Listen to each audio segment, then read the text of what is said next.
Saya ingin mengundang Anda semua, mungkin mau yang memberikan pandangan, komentar atau pertanyaan kepada narasumber boleh ya. Silakan nanti untuk tim kita akan memfasilitasinya. Oke, apakah ada yang mau bertanya kepada narasumber kita? Ada Brigjen Polisi Henry Marpaung, Kepala BNN dari Provinsi Banten, lalu ada Pak Hosiana D. Agultom, beliau Ketua LKBH Fakultas Hukum Universitas Pelita Harapan, ada Dr. Christine Susanti, beliau Ketua BPH Peradi Tangerang, ada Bang Jeffrey Tambayong, Ketua Umum Garda Mencegah dan Mengobati atau GMDM, lalu juga ada Dr. Haryo Tilarso, beliau spesialis kedokteran olahraga dari Rumah Sakit Premier Bintaro. Nah, nanti kalau ada pertanyaan langsung saja ya, raise hand dan bisa difasilitasi oleh tim IT kita agar bisa juga berbincang langsung dengan narasumber kita di kesempatan kali ini. Oke, tadi Dr. Christine mau menambahi ya dari perspektif hukum tentang peredaran narkoba ini. Iya, menambahkan tadi dari rekan Hosiana ya, bahwa sebenarnya dalam implementasi penegakan hukum ya, kita dalam menyikapi ini pemberian sanksi pidana terhadap penyalahguna narkotika, selain dari melihat kategori ya, artinya jenisnya ya, tingkat 1, 2, 3 ya, golongan, itu juga kita melihat dari statusnya sebagai apa. Ya, Undang-Undang 35 tahun 2009 itu dengan jelas membagi penyalahguna narkotika itu kategori pecandu, kategori orang yang membuat ya, mendistribusikan ya, kurir ya, pembuat itu produsen. Nah, itu kita tidak bisa memberikan sanksi hukuman yang sama. Ya, itu dipilah-pilah. Nah, tadi Bapak dari BNN ya, Pak Marpaung sudah menyebutkan bahwa sanksi hukumnya kalau orang membawa, mengedarkan, membuat itu tegas sekali. 4 tahun bahkan 7 tahun ya Pak ya. Nah, tetapi untuk penyalahguna sendiri undang-undang sudah memberikan aturan bahwa wajib diberikan rehabilitasi. Baik itu medis maupun sosial. Seperti itu. Nah, namun dalam pelaksanaannya memang ada semacam kesenjangan hukum. Ya, kadang-kadang ketika kita menangani perkara penyalahgunaan narkotika, ya banyak orang yang sebenarnya dia itu kurir ya, atau dia jualan loh, gitu loh. Tapi dia menggunakan ketentuan sebagai pecandu. Nah, ingin supaya direhab. Nah, ini kita harus hati-hati menyikapinya. Kalau kami dari advokat, makanya kita harus benar-benar memahami supaya kita bisa satu visi dan misi dalam melaksanakan penegakan hukum terhadap narkotika ini sendiri, penyalahgunaan narkotika. Jangan sampai semangatnya kita, yang satu semangat untuk memberantas, yang satu lagi semangat untuk membebaskan, ya Pak ya. Semangat untuk membebaskan. Kita harus satu visi dulu. Kita harus melihat dulu. Nah, ini gimana? Seperti apa? Pernah terjadi nggak misalnya pengacara lalu satu sisi kan ingin membebaskan klien juga, tapi satu sisi tahu bahwa ini salah gitu misalnya? Iya, sebenarnya bagaimana kita memahami apa pesan yang ada di dalam undang-undang itu sendiri. Ya, apa yang menjadi pesan dari roh dari undang-undang itu kita harus paham dulu. Kita kan sama-sama aparat penegak hukum. Ya, kita harus paham dulu rohnya undang-undang ini mau seperti apa. Roh undang-undang ini sebenarnya sangat baik sekali. Tidak hanya sekedar mengejar punishment, penghukuman, tetapi rohnya undang-undang itulah mengejar untuk pemulihan. Nah, ini yang lebih penting.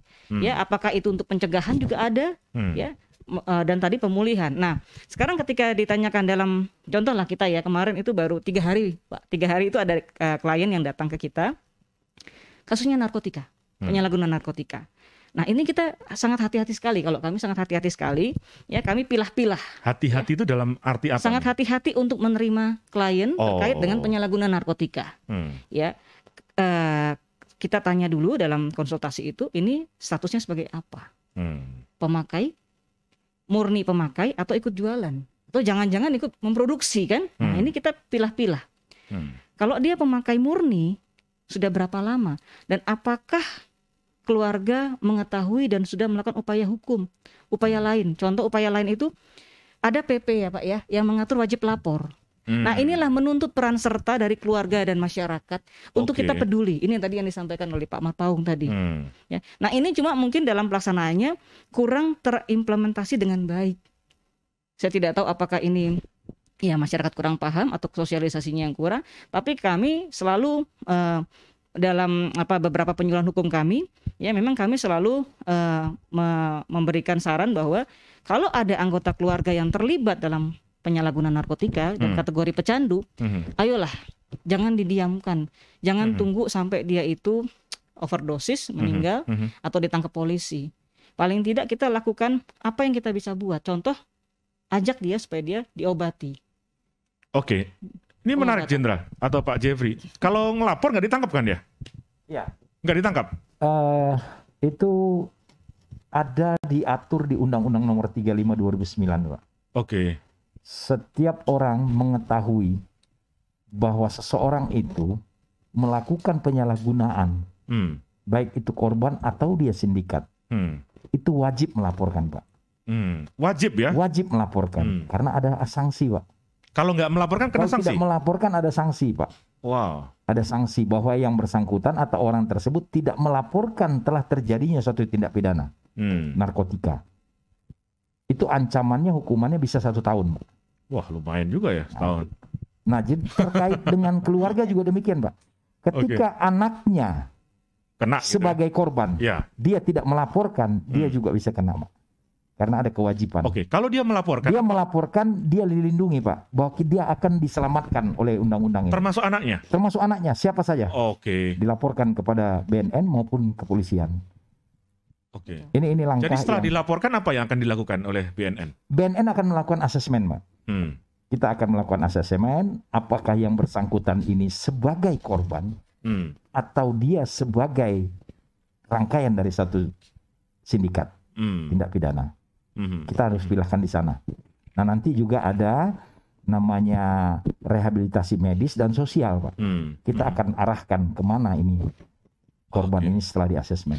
Gitu ya Bang Jeffrey ya. GMDM pasti banyak juga kan membuat pengaduan itu. Betul kata Pak Kepala BNNP tadi, tepat seperti itu. Cuma saya sedikit menguraikan begini. Perlu kasih pemahaman kepada masyarakat tentang keluarga. Jadi ketika kamu pakai narkoba, cuma 3 pilihan hidup. Yang pertama, paling ringan itu ditangkap polisi. Yang berat itu udah masuk rumah sakit. Yang ketiga masuk kuburan. Jadi kalau orang pakai narkoba itu cuma 3 aja pilihan hidupnya seperti itu. Tapi perlu dipahami juga masyarakat seluas-luasnya bahwa tapi masih ada satu lagi, masuk neraka. Masuk neraka ya. Itu udah pasti gitu ya. Jadi lalu yang perlu masyarakat paham juga Bang Yose adalah begini, bahwa ketika orang ketangkap narkotika, jangan selalu melulu harus bicara langsung direhab segala macam. Karena pemakai narkoba itu, korban penyalahguna itu kan ada minimal 3 hal yang kita bisa lihat. Yang pertama, dia coba-coba atau situasional atau adiksi. Nah, kalau dia adiksi ya tentu harus diadakan rehabilitasi kesehatan, baru rehab sosial. Tapi kalau dia baru pertama kali make, baru diundang temannya, baru hari itu dia make, hari itu juga dia ketangkap. Nah, itu kan nggak mungkin langsung. Dia kan baru situasional. Nah, jadi penanganan ini yang saya maksudkan, Pak. Penanganan hilir hulu. Tadi benar katanya wajib lapor. Pertanyaannya sekarang gini, wajib lapor, tempat kapasitas rehab kita sudah mumpuni belum? Nah, ini kan jadi pertanyaan. Nah, ketika saat ini kita berjuang di teman-teman paralegal atau anak-anak hukum untuk direhabilitasi, rata-rata sekarang rehabilitasi over kapasitas, Pak. Over kapasitas. Jadi makanya ini penting sekali tokoh masyarakat dan tokoh agama berperan serta ketika misalnya panti rehab di Lido sudah penuh, panti IPWL sudah penuh apa? Masyarakat ya kayak sekarang lah, kalau COVID, kalau rumah sakit Wisma Atlet udah penuh kan isolasi mandiri. Nah, anak-anak narkoba juga perlu ada isolasi mandiri ini, karena ketika kan nggak pasti muat, karena jumlah pecandu Abang bilang sekarang katakan 3 juta sampai 5 juta orang begitu kan. Nah, dan dari itu saya pernah waktu itu dengan Deputi Rehab yang lama, Pak Budiono kalau tidak salah, sekarang kan Deputi baru Ibu Dr. Risa kan di rehabilitasi BNN, itu dikatakan yang harus direhab itu sekitar 100 sampai 200 ribu. Wow. Nah, yang rehabilitasi untuk rawat inap ya. Nah, pertanyaan saya, BNN aja paling se-Indonesia mungkin nggak sampai 10 ribu bisa menampung. Swasta hanya 10 ribu. Nah, 180 ribu mau taruh di mana? Dulu pernah ada program atau kepala BNN-nya Pak Anang Iskandar kalau tidak salah itu menggunakan rindam. Makanya kemarin saya bicara di BAIS, kemarin saya diskusi dengan BAIS, harusnya BNN, TNI semua itu bekerja sama kasih fasilitas-fasilitas itu untuk merehabilitasi para pecandu-pecandu narkoba ini yang sudah adiksi, yang sudah mengalami ketergantungan. Ini baru nanti penanganan dari hilir ke hulu. Kalau cuma cuma hanya tempat rehab di BNN atau di swasta nggak muat, Pak. Betul. Karena jumlah pecandu yang sudah signifikan. Ini sebuah terobosan dari menarik menurut saya Pak Jeffrey ya. Iya. Diteruskan. Kita ke Zoom dulu Bang Jeffrey ya. Silakan. Ini ada yang mau gabung, mau bertanya juga. Halo, selamat siang. Dengan siapakah dari Zoom? Pak Suwardi itu siapa ya? Suwardi. Pak Suwardi, Pak Suwardi. Suaranya tidak keluar. Pak, masih di unmute, Pak? Ya, ya. Ya, silakan. Pertanyaan saya kepada Brigjen Pol Henry Marpaung. Ya, silakan. Ya, jadi gini, merujuk undang-undang dari pasal 127 dengan 128 bahwa pemakai narkoba harus direhabilitasi. Nah, di dalam rehabilitasi, setelah mereka selesai dari rehabilitasi, mereka dikeluarkan dari rehabilitasi. Setelah selesai, mereka akan bergaul kembali di lingkungan tempat tinggalnya.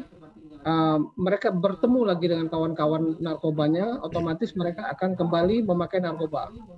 Nah, harapan saya, pertanyaan saya kepada Pak Marpaung, apakah tidak bisa pada saat mereka direhabilitasi, mereka diberikan keterampilan, keahlian apa gitu yang bisa menyibukkan mereka setelah mereka keluar nanti. Mereka akan disibukkan dengan karya-karya mereka setelah mereka diberikan pelatihan gitu di dalam semasa mereka direhabilitasi. Saya rasa itu pertanyaan saya, Pak Henry Marpaung. Pak Suwardi dari Jambi ya Pak ya? Saya dari Jambi, Pak. Oke, dari Jambi. Wow, oke. Baik, silakan Jenderal. Baik, terima kasih Pak Suwardi. Ini kebetulan dari Jambi, saya rasa tahu Pak. Saya juga dari Jambi, Pak. Oh gitu. Saya juga dari Jambi. Selamat siang Pak Suwardi. Ya, Pak. Terima kasih, kita apresiasi pertanyaan Pak Suwardi. Langkah-langkah yang dilakukan ini adalah pertanyaan yang Bapak sampaikan itu adalah langkah yang kita lakukan, Pak. Pasca rehabilitasi sampai ke purna rehabilitasi. Jadi kita lakukan asesmen, Pak. Melakukan asesmen itu dilakukan tim, Pak, tim terpadu. Ada dari kepolisian, ada dari jaksa, ada dari BNN, ada dari dinas kesehatan. Dinas kesehatan khususnya psikolog. Ya. Nah, kita melakukan penelitian bahwa yang bersangkutan ini harus kita rehabilitasi secara medis atau sosial. Nah, ketika itu kita sudah menyimpulkan bahwa yang bersangkutan direhabilitasi sosial atau secara medis, maka langkah-langkah nanti selanjutnya di panti rehabilitasi. Ada mekanisme atau SOP yang dilakukan ada panti rehabilitasi. Baik itu secara medis maupun secara psikis, psikologinya.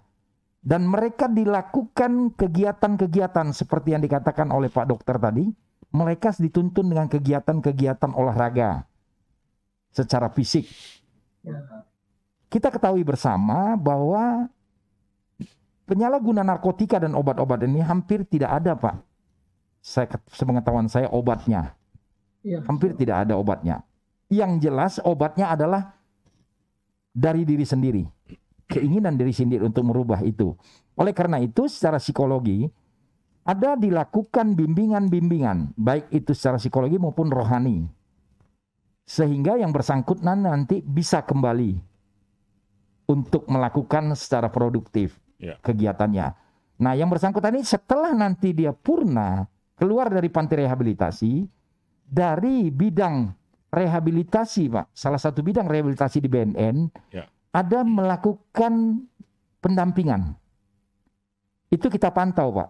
Jadi ada konselor yang kita dampingi, kita tunjuk untuk mendampingi yang bersangkutan, untuk memantau dan berkonsultasi, berbicara, berkomunikasi kepada yang bersangkutan, apa yang bersangkutan ini kembali lagi kepada komunitasnya atau tidak.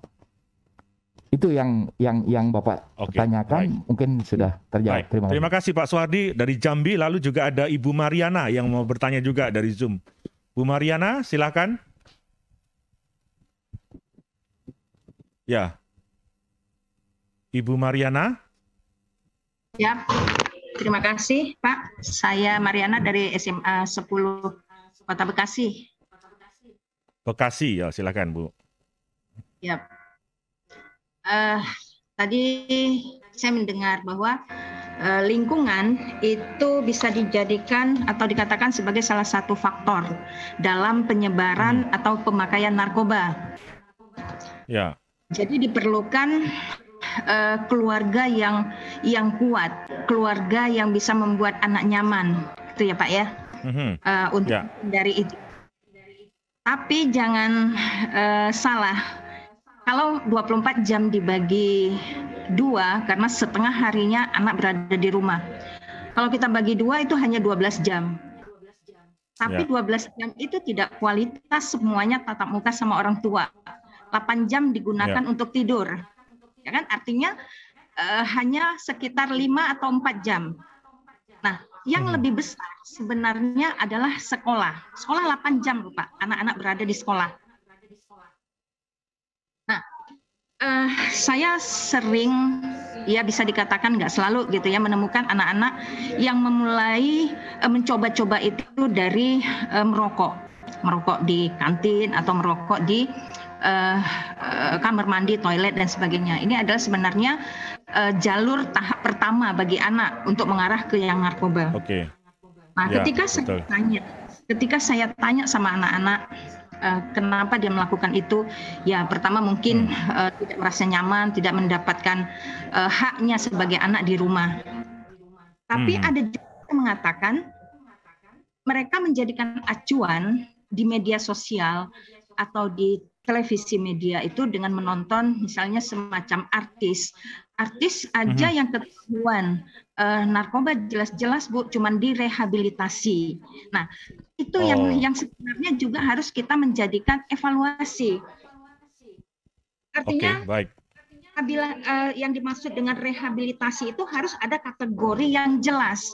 Kalau memang kategorinya berat, ya hukumlah secara berat. Jangan semuanya dikategorikan sebagai masuk ke dalam rehabilitasi. Rehabilitasi ya, baik. Iya, jadi hukumannya ya kalau bisa seperti di negara lain ada hukuman mati. Dan media itu juga harus menyiarkan yang berat ini juga ada. Jangan hanya artis, itu yang akhirnya jadi panduan, acuan buat anak-anak. Dan yang kedua saya harap BNN kalau bisa membuka jaringan.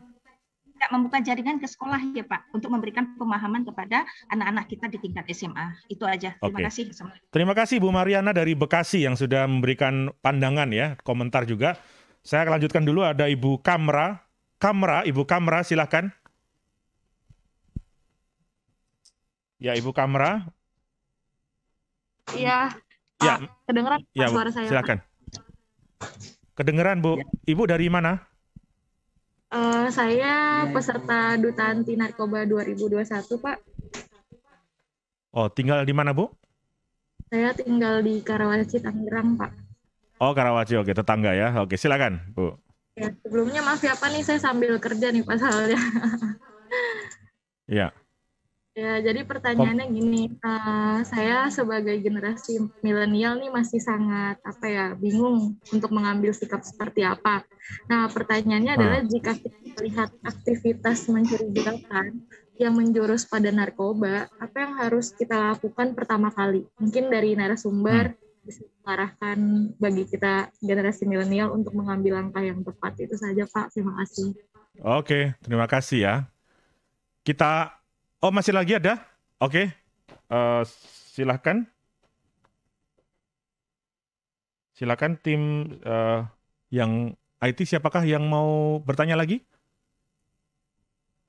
Ada Pak Ismail. Oke, Pak Ismail, silakan Pak Ismail. Selamat siang, Pak. Ya, di-unmute dulu, Pak. Oke. Sudah bisa diterima ya suara saya? Ya, Pak Ismail di mana? Dari mana, Pak?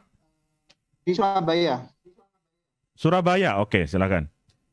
Surabaya, salam kenal, mungkin kami dari Surabaya, saya dari Universitas Bayangkara Surabaya.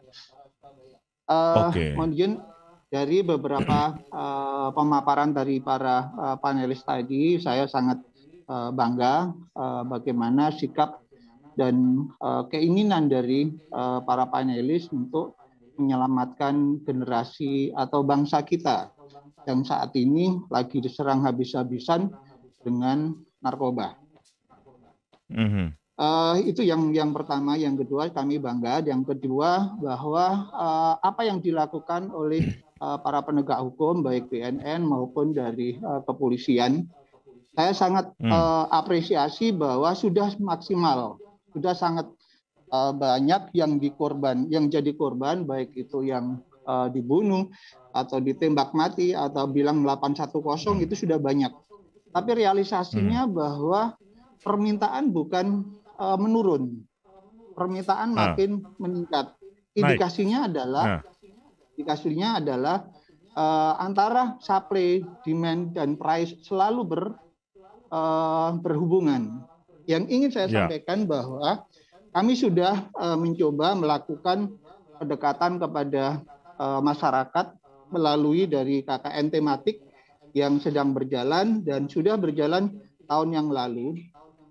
Insya Allah dalam waktu dekat, di tanggal 26 pas hari anti mata dunia, kami mencoba merealisasikan keinginan dari masyarakat bahwa dia ingin mengikrarkan dirinya siap untuk memerangi narkoba. Sasarannya siapa? Sasarannya adalah dirinya, keluarganya, dan tetangganya. Itu yang kami lakukan. Mudah-mudahan apa yang kami lakukan ini bisa bermanfaat dan bisa mendorong yang lain bisa melakukan pergerakan yang sama. Itu saja, saya tidak bertanya, tapi itulah yang ingin kami lakukan dan saya kira hampir sama apa yang disampaikan oleh para panelis tadi. Terima kasih. Assalamualaikum warahmatullahi wabarakatuh. Waalaikumsalam. Oke, kita ke narasumber dulu ya, merespon apa yang sudah ditanyakan beberapa peserta yang ada di platform Zoom dan dari seluruh Indonesia nampaknya. Tadi persoalan menarik karena baru saja kan belum lama ini ada artis, aduh saya ngefans banget dengan lagu-lagunya gitu ya. Ternyata kena ganja juga gitu.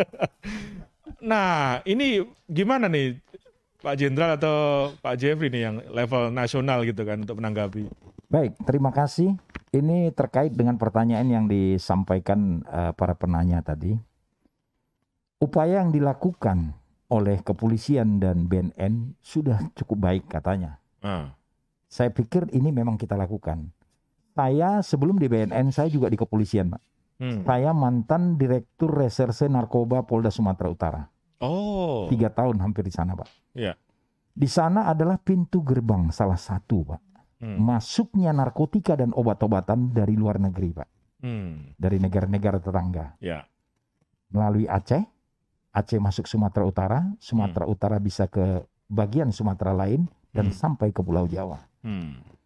Pengalaman saya, Pak, selama di Sumatera Utara, kami sudah melakukan tindakan-tindakan tegas dan terukur. Itu yang disampaikan dengan dosen dari Bayangkara tadi, Pak, dari Surabaya. Pak Ismail ya. Pak Ismail, bahwa tindakan tegas yang disampaikan itu tidaklah menjadi efek jera, Pak. Kenapa? Ketika saya pendidikan di LAN, Pak, saya membuat satu tulisan. Tulisan itu adalah tulisan saya dalam proyek perubahan, Pak. Di mana judulnya adalah membangun komitmen dalam pencegahan penyalahgunaan narkotika dan obat-obatan di Indonesia. Kami mengambil salah satu stakeholder, Pak, yaitu dari Departemen Kementerian Agama. Itu yang disampaikan tadi, yang saya sampaikan pertama, bahwa melakukan tindakan tegas itu tidaklah solusi, Pak, dalam membuat jerahnya suatu perilaku seseorang dalam penyalahgunaan dan peredaran gelap ini, Pak. Kenapa kami katakan demikian, Pak? Itu yang disampaikan tadi Pak Ismail, itu terkait dengan produsen dan demand. Ketika demand-nya masih banyak, maka produsen akan memproduksi sebanyak-banyaknya. Ini adalah pola pasar. Nah, di dalam tulisan kami menyatakan, Pak, para sindikat ataupun tersangka dalam kasus peredaran gelap narkoba ini tidak takut dengan ancaman hukuman mati, Pak. Bahkan tembak di tempat dia tidak takut. Nah, yang ditakuti adalah ketika demand-nya tidak ada, Pak. Saya pikir yang ditakuti istrinya, saya pikir. Ternyata demand-nya nggak ada. Demand-nya tidak ada, Pak. Ketika demand-nya tidak ada, maka produsen tidak akan memproduksi, Pak. Ini yang perlu. Oleh karena itu, BNN dengan instruksi Presiden nomor 2 tahun 2020 terkait dengan P4GN. Di sana salah satu instruksi Presiden adalah melakukan rencana aksi nasional kepada seluruh kementerian dan lembaga, melakukan secara nasional untuk melakukan pencegahan. Nah, oleh karena itu BNN melakukan satu aksi, Pak, di seluruh Indonesia.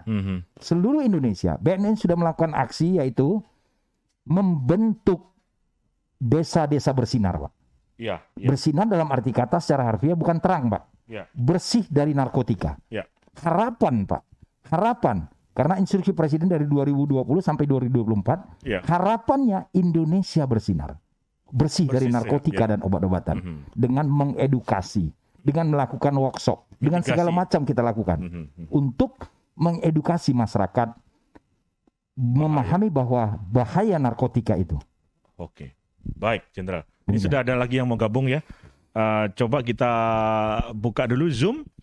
Siapakah yang mau bergabung kembali? Ada, ya mungkin bisa diperkenalkan dengan Duta kalau nggak salah ya.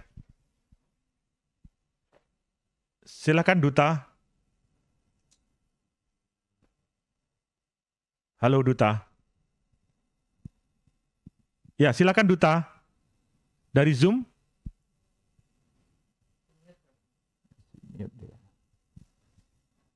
Ya. Oke. Kalau tidak kita next ke Pak Ruliadi. Pak Ruliadi. Ya, Pak Ruliadi, silakan Pak Ruliadi. Di-unmute dulu, Pak. Ya, silakan Pak. Halo. Ya, selamat siang Pak. Halo, siang Pak. Siang. Halo. Pak Ruliadi ada di daerah mana Pak? Di Jakarta Pak. Oh Jakarta, oke. Silakan Pak. Halo Pak.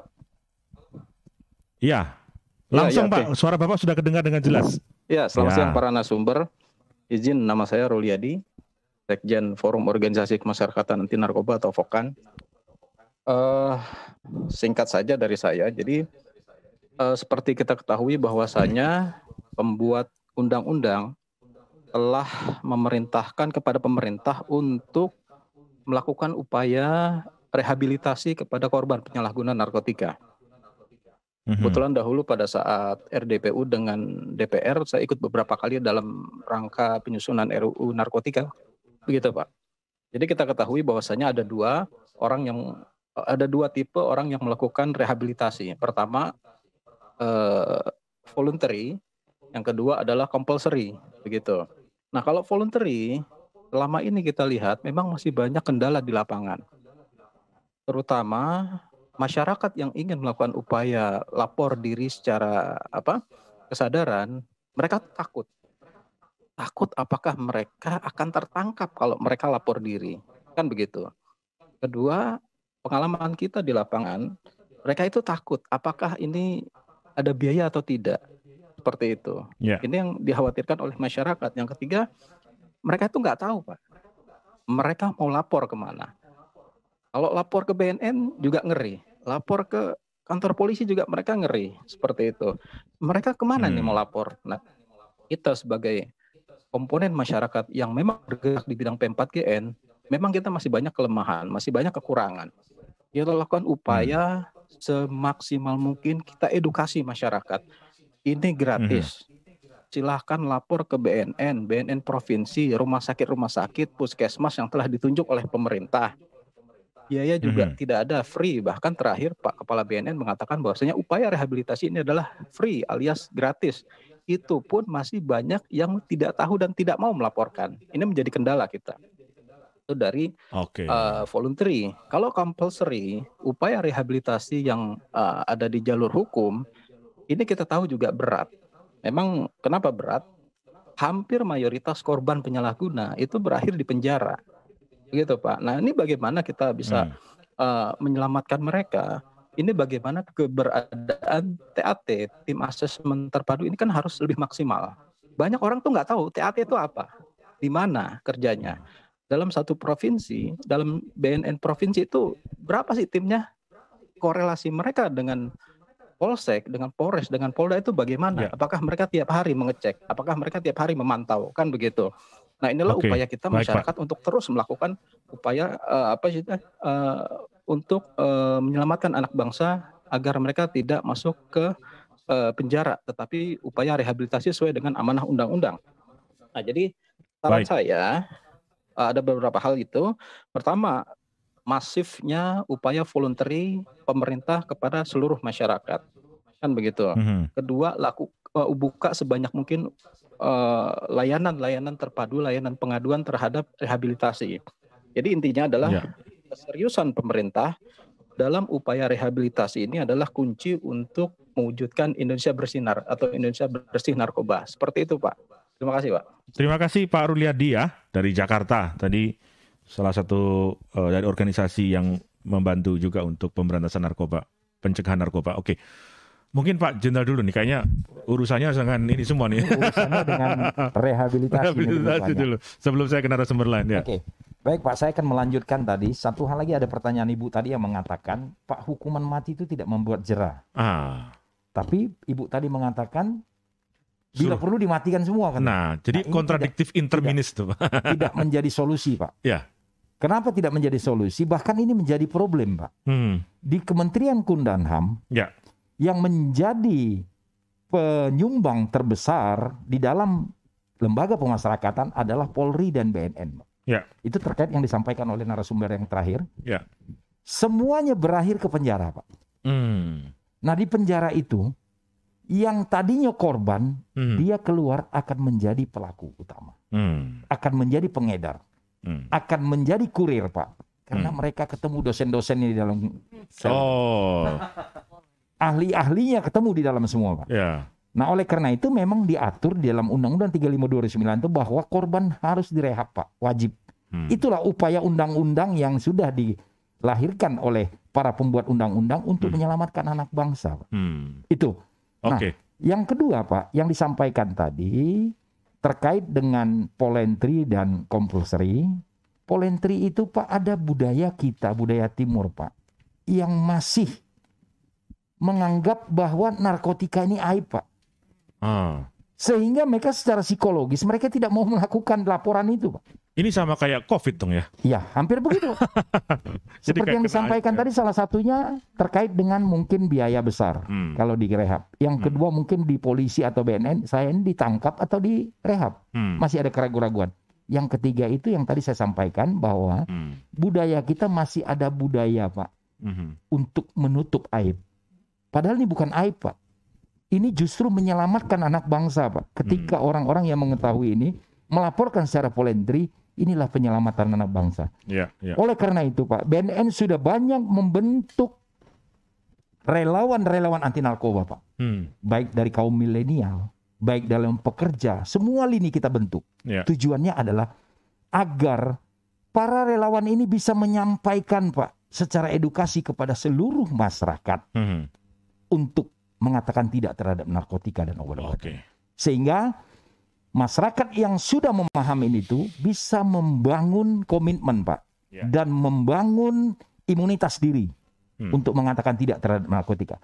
Ketika seluruh bangsa kita menyatakan menolak narkoba, Pak, maka sindikat dengan sendirinya akan mati, Pak. Ya, ini kuncinya gitu. Ini kuncinya, Pak. Reduce demand ya. Oleh karena itu, di dalam instruksi Presiden nomor 2 2020 sudah diperintahkan secara instruksi itu diperintahkan secara tegas seluruh kementerian dan lembaga, Pak. Termasuk seluruh stakeholder berperan aktif melakukan kegiatan pencegahan sesuai dengan tugas dan pokok fungsi masing-masing di kementerian dan lembaga. Demikian. Tadi ada pertanyaan juga dari milenial nih yang tanya gitu ya. Tapi saya ingin ke Dr. Haryo Tilarso dulu deh untuk memberikan pandangan ya. Supaya anak-anak muda ini tidak terjebak ke sana. Harusnya kan anak muda lebih energi ya kan, dan sebagainya, lebih aktif dan sebagainya. Mungkin Anda bisa memberikan perspektif dalam sisi medis, apa sih dampak dari narkoba gitu ya kepada tubuh kita gitu. Ya, kalau kita lihat ya, namanya narkoba ini kan bentuk dari apakah itu opium dan sebagainya, tadi sudah dikatakan bermacam-macam ragamnya, ada 800 ya, betul. Tapi mereka ada yang menyebabkan depresi, ada yang menyebabkan agitasi, malah kemudian kehilangan katakanlah nalar yang sehat. Nah, ini efeknya yang tentu jadi kenapa mereka sampai terjerumus ya, kita lihat mereka punya masalah di rumah, katanya tidak acuhkan dan sebagainya, sehingga mereka berkumpul dengan kawan-kawan yang kebetulan begitu semuanya. Nah ini yang jadi masalah. Padahal kalau menurut saya anak-anak muda ini bisa mencari suatu katakanlah kegiatan atau upaya supaya mereka menjadi lebih sehat apa? Ya dengan mengadakan aktivitas, apakah berorganisasi dan antaranya berolahraga. Ya orang yang berolahraga itu tentunya dia akan sibuk dengan wah saya nanti mau fitness dan sebagainya. Ya apakah pergi ke gym dan sebagainya dan itu tentunya akan menghilangkan kemauan mereka untuk memakai barang-barang haram tersebut. Nah ini yang kita harapkan itu demikian. Seperti habit ya dokter ya berarti ya. Kalau kita sudah olahraganya sudah punya habit, punya kebiasaan. Betul. Untuk hal-hal yang kayaknya tawaran-tawaran merusak tubuh kayaknya enggak gitu ya.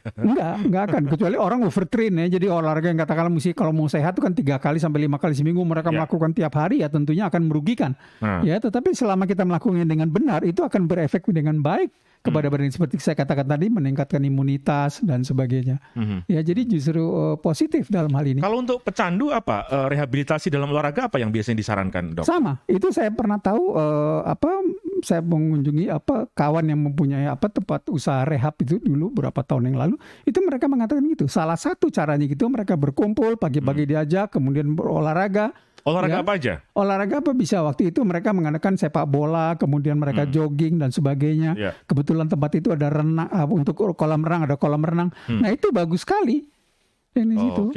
Karena dengan adanya mereka melakukan kegiatan tersebut, mereka akan lebih fokus, lebih fokus untuk menghadapi dan melupakan hal-hal yang disebutkan yang mereka sudah jalankan itu. Oke, baik dokter. Pak Gultom nih, Anda dari UPH juga gitu ya, dan berkaitan dengan anak-anak muda gitu ya. Ini kalau Anda masuk kan ke atmosfer mereka gitu ya, apa sih yang bisa kita lakukan gitu ya, supaya mereka tidak terjebak juga ke dalam pergaulan yang salah dengan narkoba itu? Oke, baik. Saya jadi merasa muda kembali nih. Saya dari tadi Pak, katakan muda juga enggak gitu.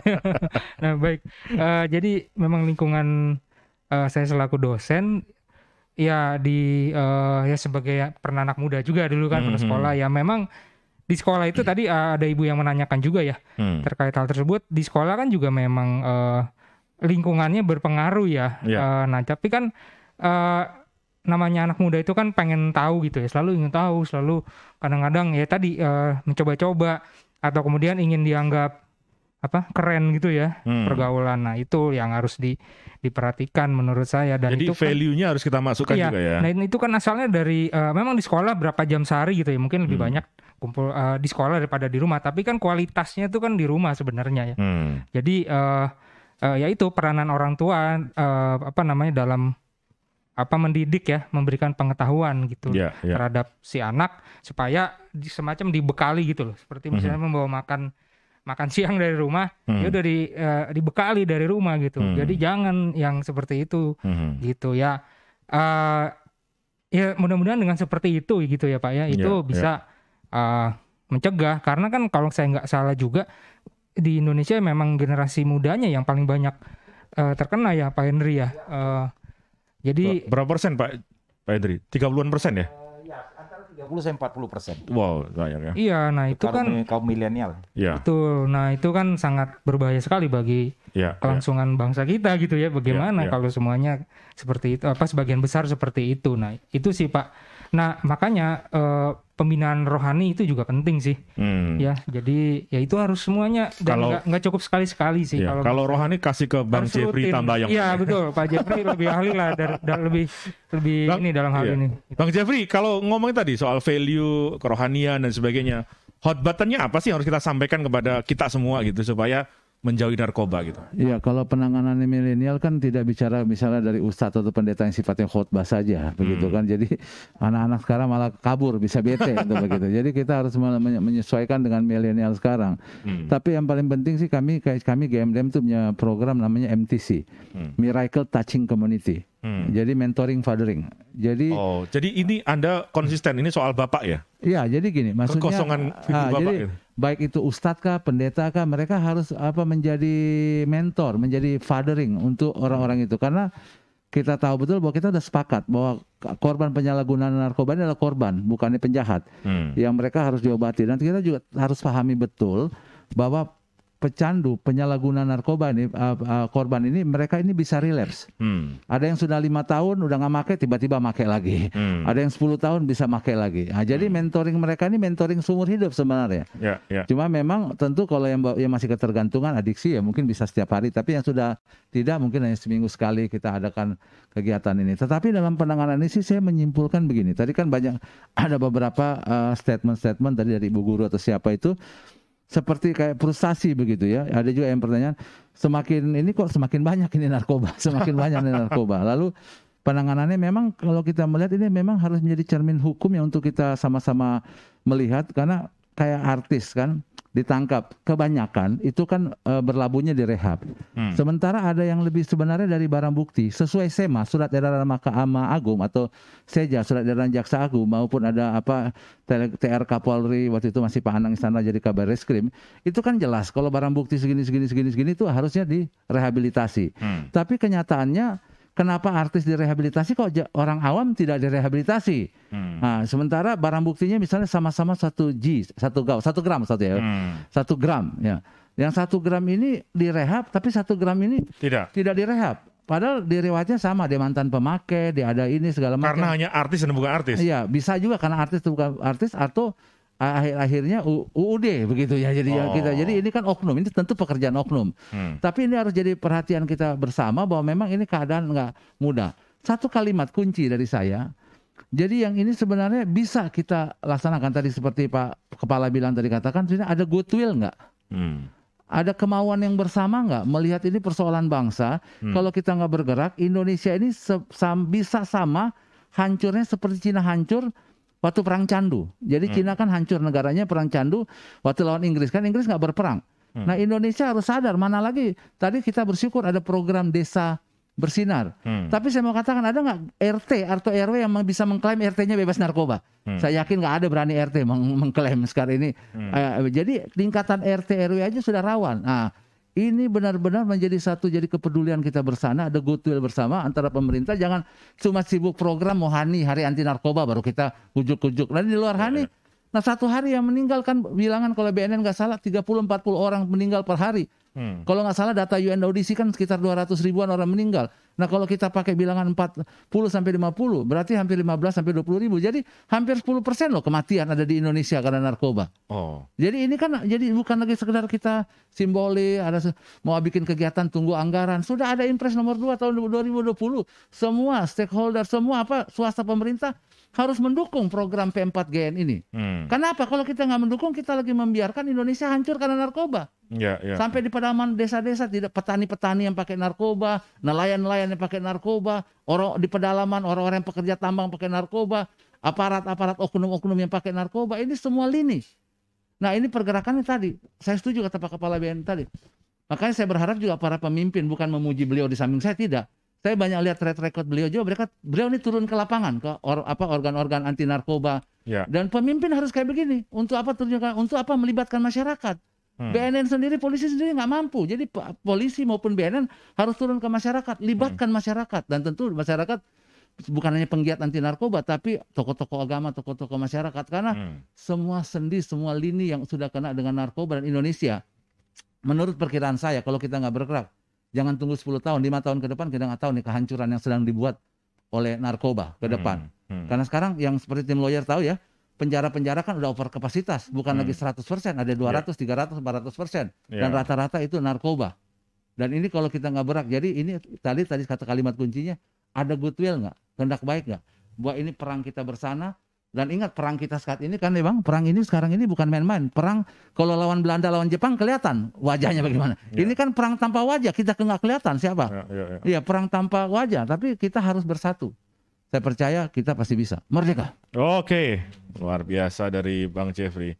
Dari Pradi, Bu Christine, ada kayaknya kita perlu banyak sosialisasi soal hukum nih ya kepada masyarakat, resiko-resiko hukum dari penyebaran narkoba ini, peredaran narkoba ini gitu ya, Christine ya.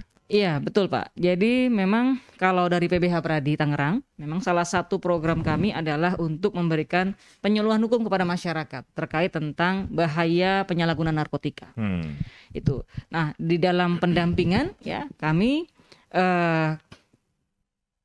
kami menolak untuk melakukan pendampingan ya terhadap mereka yang memproduksi narkotika. Itu tadi yang saya katakan memilah-milah ya. Nah, itu sudah jelas sanksi hukumnya. Tetapi untuk yang pecandu, nah ini yang kita harus kaji lebih lanjut.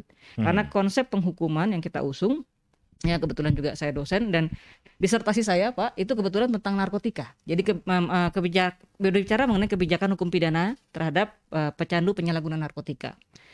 Jadi memang untuk pecandu ini kita tidak bisa lantas memasukkan mereka ke penjara, itu bukan solusi. Ya tadi Bapak sudah menyinggung mengenai adanya asesmen. Ya Pak Dokter tadi sudah menyinggung adanya bagaimana olahraga itu membuat jiwa kita sehat. Mereka ini kalau sudah menggunakan narkotika sudah dalam tahap kecanduan. Nah ini sudah menyerang tidak hanya racun itu di dalam darah mereka, tetapi sudah menyerang saraf otak mereka. Ini yang kalau kita bilang itu lemot berpikir, males untuk berpikir lebih serius lagi. Itu loh. Nah ya, jadi ini yang harus kita pulihkan. Itulah kenapa penjara bukan salah satu solusi, gitu loh. Ya, dan ini memang perlu kesadaran dari masyarakat, perubahan paradigma berpikir. Ya, seperti tadi ada ibu yang bertanya bagaimana dengan keberadaan orang tua mendampingi anak-anak. Mungkin kita bisa menyampaikan di sini adalah kita tidak bicara mengenai quantity time, tapi kita bicara mengenai quality time. Karena orang tua ini kan harus bekerja, harus mencari nafkah untuk keluarga. Tapi bagaimana kita sebagai orang tua menciptakan kondisi dengan keterbatasan waktu kita itu, menciptakan yang berkualitas dengan anak-anak. Gitu loh. Karena dari kecil didikan keluarga ini kan berpengaruh ya. Biarpun mereka ini keluar bersosialisasi, tapi kalau mereka sudah punya pagar-pagar dari kita, ya itu akan, ya mudah-mudahan lah lebih manjur. Nah dari sisi perspektif penegakan hukum, ya kita harus bersinergi antara advokat, kepolisian, ya pengadilan, ya karena jangan sampai konsepnya ini adalah konsep untuk menghukum saja. Itu loh. Saya sepakat tadi Pak Marpaung menyatakan bahwa justru dia cuma pemakai, tapi lama-lama dia bisa sekolah di situ, dia bisa jualan. Itu memang banyak Pak, banyak gitu loh. Makanya kami hati-hati sekali dalam melakukan pembelaan. Ya kita kaji riwayatnya ini seperti apa. Kita kaji riwayatnya seperti apa. Apakah sudah berapa kali dia menggunakan? Dia benar-benar pecandu? Nah, apa yang sudah dilakukan terhadap anak ini, korban ini? Karena untuk pecandu penyalahguna ini kita sepakat ya di sini untuk menyatakan bahwa ini sebenarnya victimless crime ya. Dia korban, dia penjahat, dia korban. Nah, tentunya solusi hukumnya tidak bisa seperti kita menyelesaikan kasus pencurian, pembunuhan. Itu udah pasti di penjara. Tapi kalau ini kita nggak bisa. Kita harus mencari konsep penghukuman yang seperti apa, gitu loh. Karena banyak sanksi pidana tidak membuat mereka jerah. Yang mereka takutin bukan itu. Yang mereka takutin adalah tadi Bapak sudah menyampaikan kehilangan permintaan. Itu udah harga mati, mereka takut nggak laku jualannya. Nah ini yang harus kita tekan, ini yang harus kita sosialisasikan. Selain dari penegakan hukum. Itu menarik ya, pendengar perbincangan kita semakin diperkaya dengan pemahaman tentang bahaya narkoba dan juga bagaimana cara kita mencegah. Dari sisi kesehatan tadi ada Dr. Haryo Tilarso yang memberikan tips ya tentang berolahraga, itu salah satu cara untuk kita bisa menjauhkan diri dari narkoba. Dan juga kalaupun kita ada mungkin dari keluarga kita yang sudah terkena narkoba, mungkin bisa juga olahraga, salah satu cara untuk terapi juga. Lalu tadi dari Pak Gultom ya, Pak Hosiana Gultom selaku Ketua LKBH Fakultas Hukum UPH juga melihat ya anak-anak muda ya, anak-anak yang masih kuliah, remaja-remaja juga perlu pendampingan, dan khususnya juga nilai-nilai kerohanian itu juga bisa mempengaruhi mereka. Dan dari Ibu Christine Susanti, Ketua PBH Pradi Tangerang juga menyampaikan barusan adalah bagaimana konsep hukuman itu juga harus dicari yang terbaik sehingga mereka yang menjadi korban narkoba tidak naik kelas karena belajar dari senior-senior mereka yang lebih jago gitu ya. Jadi itu juga menarik. Lalu juga dari Pak Jeffrey Tambayong juga tadi menyampaikan beberapa terobosan yang menarik ya. Soal isolasi mandiri ya, konsep COVID tapi juga diterapkan untuk korban narkoba, itu juga satu terobosan yang menarik yang perlu kita pikirkan ke depan gitu ya. Nah terakhir mungkin kata penutup mewakili kita semua dari Brigjen Polisi Henry Marpaung, Kepala BNN Provinsi Banten, untuk pendengar kita, untuk masyarakat kita. Baik, sebelum saya close statement, tadi ada satu yang menjadi pertanyaan belum terjawab Pak, dari relawan anti narkoba tadi Pak. mereka bertanya, Pak, kalau kami menemukan demikian, kemana kami harus melaporkan? Baik, kepada pertanyaan tadi, mungkin bertanya kepada seluruh pendengar, bila kita menemukan ada terjadinya suatu tindak pidana secara umum, itu segeralah laporkan kepada aparat terdekat.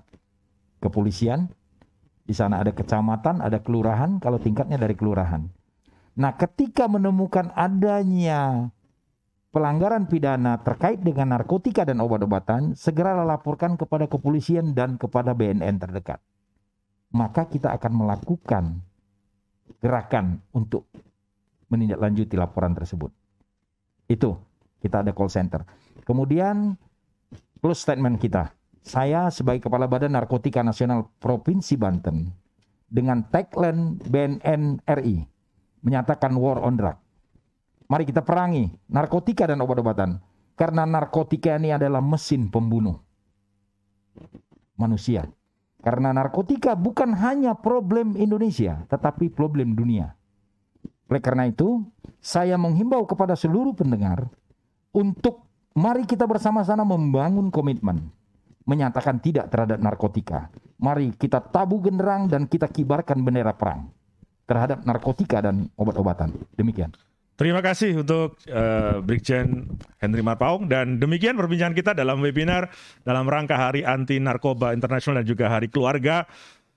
Strong Family, Strong Nation. Dengan demikian kita akan memperkuat Indonesia melalui keluarga kita sebagai benteng terakhir pertahanan terhadap narkoba.